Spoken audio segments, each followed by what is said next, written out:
In December 1972, America's most invincible bombers entered Hanoi's skies.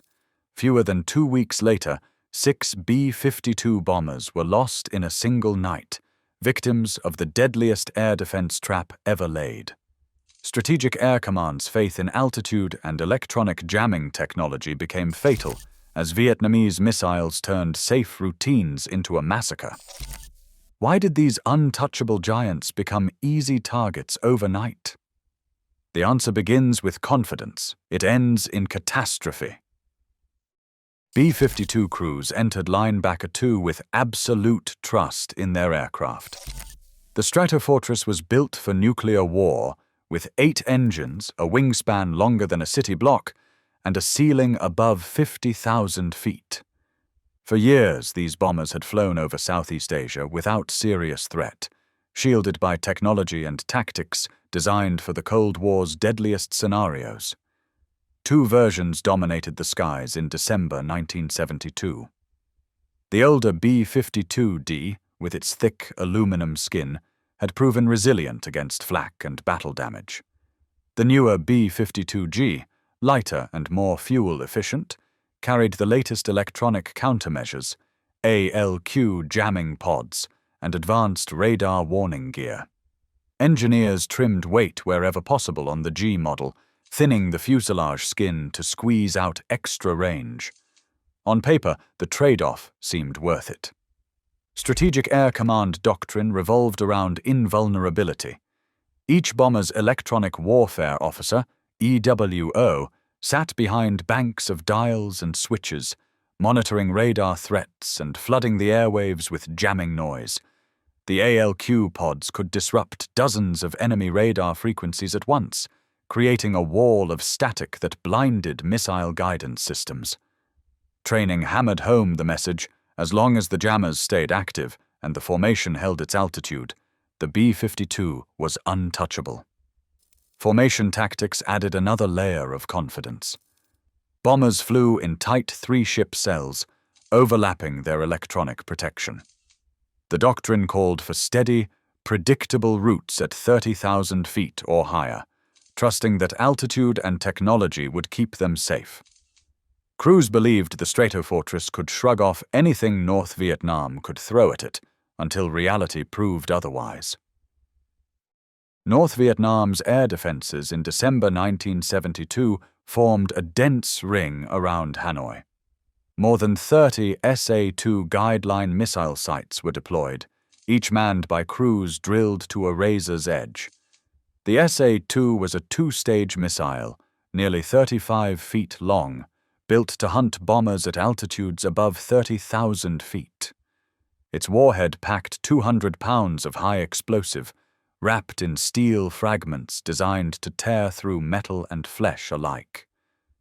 Soviet doctrine called for firing single missiles to conserve inventory. Vietnamese crews, facing the nightly thunder of B-52s, rewrote the playbook. Instead of isolated shots, they launched salvos of 3, 4, sometimes 6 missiles at a time, aimed at the same patch of sky. The first missile's guidance was often blinded by American jamming, but it did not matter. As the B-52's electronic countermeasures responded, the fan-song radar tracked the jamming signature. That signal, meant to confuse, instead drew a line straight to the bomber's true position. The next missiles in the salvo rode those echoes, closing the gap.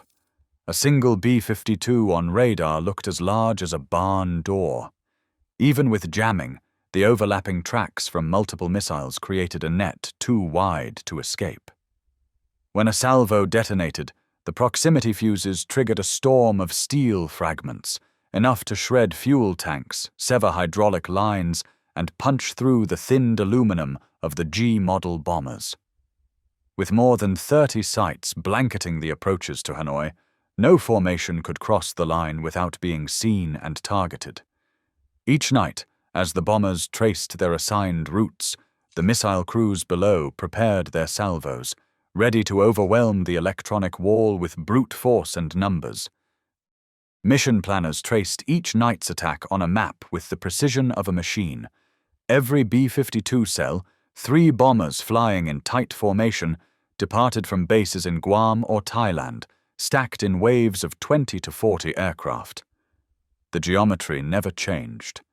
The approach began from the northwest, cutting across Laos and threading through a narrow corridor toward Hanoi. At a fixed point, every formation banked southeast, lining up on a single axis for the bomb run. Over the target, bomb bay doors opened at altitudes between 30,000 and 38,000 feet. Once the bombs fell, the entire wave executed the same sharp turn to the northeast, retracing a predictable path toward the coast. Cell spacing was set to precisely 1 minute. Each bomber maintained a rigid altitude, no deviations, no surprise. Navigation fixes and timing logs from Offutt Air Force Base dictated every mile, every turn. The logic was simple. Overlapping electronic countermeasures would create a shield, and uniformity would keep the strike force tight.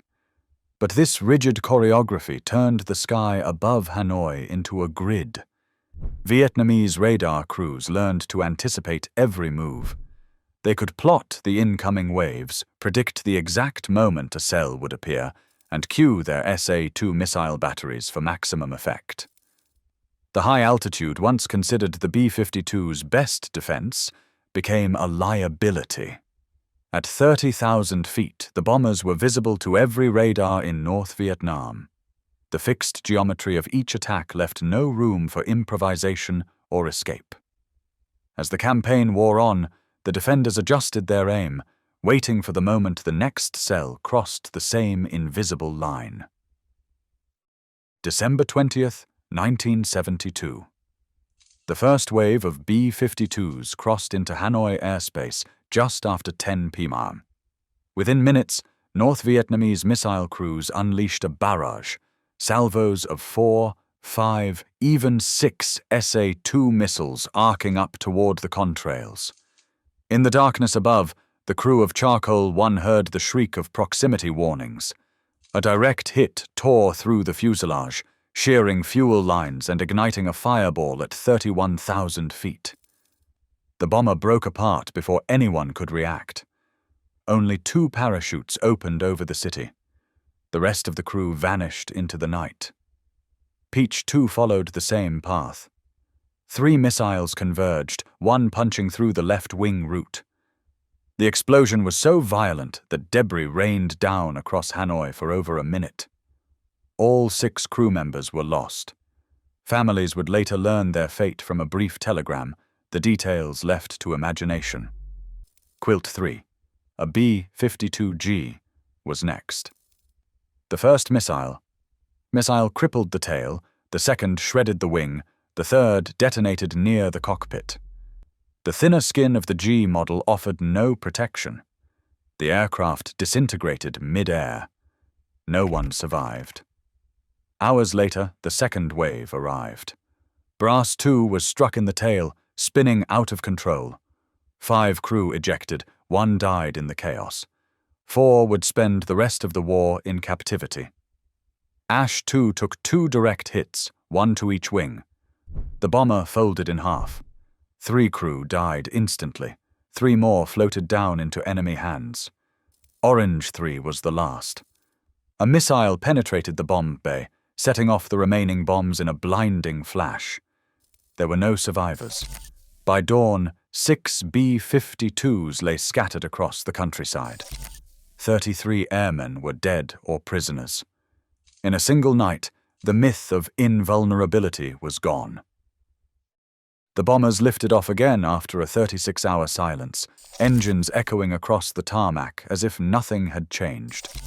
But in Hanoi, the pause had given North Vietnamese crews just what they needed: time to move missile batteries, replenish launch rails, and study the patterns that had already cost dozens of American lives.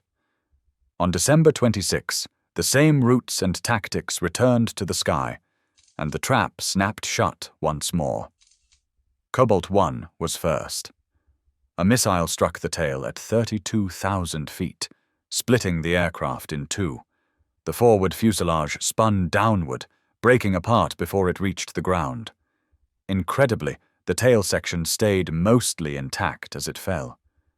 Staff Sergeant Spencer, the tail gunner, was thrown clear of the fireball and rode the tumbling wreckage down, survived the impact, a solitary witness to the bomber's destruction. Minutes later, Ruby 3 vanished in a flash above the city. A missile had found the wing route where fuel tanks were packed tight.